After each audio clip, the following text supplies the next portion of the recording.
ಇವತ್ತಿನ ದಿವಸ ನಾವು ವಿಜಯನಗರ ಜಿಲ್ಲೆ ರಾಮದುರ್ಗ ಎಂಬ ಗ್ರಾಮದಲ್ಲಿದ್ದೀವಿ. ಇವತ್ತು ನೋಡ್ತಾ ಇರ್ಬೋದು ನಮ್ಮ ಜೊತೆ ನಮ್ಮ ಕಮಿಟ್ಮೆಂಟ್ ಲೀಡರ್ ಆಗಿರ್ತಕ್ಕಂಥ ಬಸಮ್ಮವ್ರು ನಮ್ಮ ಜೊತೆ ಇದ್ದಾರೆ. ಸೊ ಅವರು ಮೊದಲಿಗೆ ನಾವು ಅವ್ರಿಗೆ ನಮ್ಮದೊಂದು ಸ್ಟೀಮ್ ರಿಚ್ ಅನ್ನೋ ಒಂದು ಪ್ರಾಡಕ್ಟನ್ನು ಕೊಟ್ಬಿಟ್ಟು ಒಂದು ಬೀಜೋಪಚಾರ ಮಾಡೋಕ್ಕೆ ಹೇಳಿದ್ವಿ. ಸೊ ಇವತ್ತು ಒಂದು ದಿನ ಅವರು ಬೀಜೋಪಚಾರ ಮಾಡಿದ್ದಾರೆ. ಅವ್ರ ಬೆಳೆ ನಿಮ್ಮ ಕಣ್ಮುಂದೆ ಇದೆ. ಯಾವುದೇ ರೀತಿ ಗೊಬ್ಬರನ ಬಳಸದೆ ಸ್ಟೀಮ್ ರಿಚ್ ಅನ್ನೋ ಒಂದು ಪ್ಯಾಕೆಟ್ 30 ml ಬಳಸಿ ಇವತ್ತು ಈ ಥರ ಅದ್ಭುತ ರಿಸಲ್ಟ್ ತೊಗೊಂಡಿದ್ದಾರೆ. ಇವತ್ತು ಅವ್ರ ಮುಖಾಂತರನೇ ಅವ್ರ ರಿಸಲ್ಟ್ ಹೇಗಿದೆ ಅಂತ ಕೇಳೋಣ. ನಾವು ಬಿತ್ತನೆ ಈಗ ಬೆಳಿಗ್ಗೆ ರಾತ್ರಿ ನೈಟ್ ಸರ್, ಅದು ನೈಟು 30 ml ಇದೆ ಸರ್. ಸ್ಟೀಮ್ ರಿಚ್ ಅದು ಬೆರೆಸಿ ಒಣ ಹಾಕಿ ಬೆಳಿಗ್ಗೆ ಬಿತ್ತನೆ ಮಾಡಿ ಸರ್.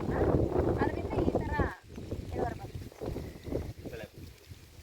ಸೊ ಸ್ನೇಹಿತರೆ, ಹಾಗೆ ನಾವು ಇಲ್ಲೇ ಪಕ್ಕದಲ್ಲಿ ಅವ್ರದ್ದು ಇನ್ನೊಂದು ಜಮೀನಿದೆ, ಅದು ಯಾವ ಕೆಮಿಕಲಿಂದ ಮಾಡಿರ್ತಕ್ಕಂಥದ್ದು.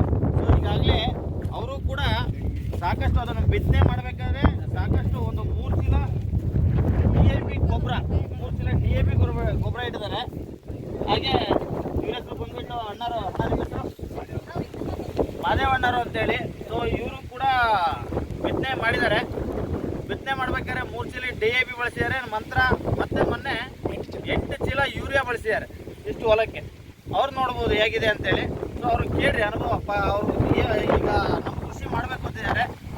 ಸೊ ಅವ್ರಿಗೆ ಕೇಳ್ರಿ, ಸರ್ ನೀವು ಬಿತ್ತನೆ ಮಾಡೋಕ್ಕೆ ಏನೇನು ಮಾಡಿದ್ರಿ? ಬಿತ್ತನೆ ಮಾಡಬೇಕಾದ್ರೆ ಮೂರು ಚೀಲ DAP ಹಾಕಿ 3 ಚೀಲ DAP ಹಾಕಿ ಚೀಲ ಇನ್ನೊಂದು ಆದರೂ ನಿಮಗೆ ಬೆಳವಣಿಗೆ ಇಲ್ಲ.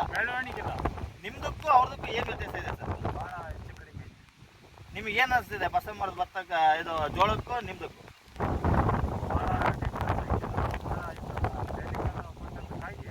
ಭಾಳ ವ್ಯತ್ಯಾಸ ಆಗಿದೆ. ಎರಡೂ ಒಂದೇ ದಿನ ಬಿತ್ತನೆ ಮಾಡಿರೋ ಸ್ನೇಹಿತರೆ. ಇದು ಕೆಮಿಕಲ್ ಕೃಷಿ, ಅದು ಆರ್ಗ್ಯಾನಿಕ್ ಕೃಷಿ. ಇಷ್ಟೇ ವ್ಯತ್ಯಾಸ. ಸೊ ಆರ್ಗ್ಯಾನಿಕ್ ಯಾವುದೇ ಜೀವಿ ಹಾನಿ ಮಾಡದೆ ಒಂದು ಒಳ್ಳೆ ಅದ್ಭುತ ಫಲಿತಾಂಶ ಕೊಟ್ಟಿದೆ. ಕೆಮಿಕಲ್ಲು ಜೀವಿನ ಹಾನಿ ಮಾಡಿ ಒಂದು ಫಲಿತಾಂಶದಲ್ಲಿ ಒಂದು ಕುಂಠಿತಗೊಳಿಸಿದೆ. ಸೊ ಎಲ್ಲರೂ ಜೈವಿಕ ಕೃಷಿ ಮಾಡಿರಿ. ಜೈ ನೆಟ್ ಸರ್.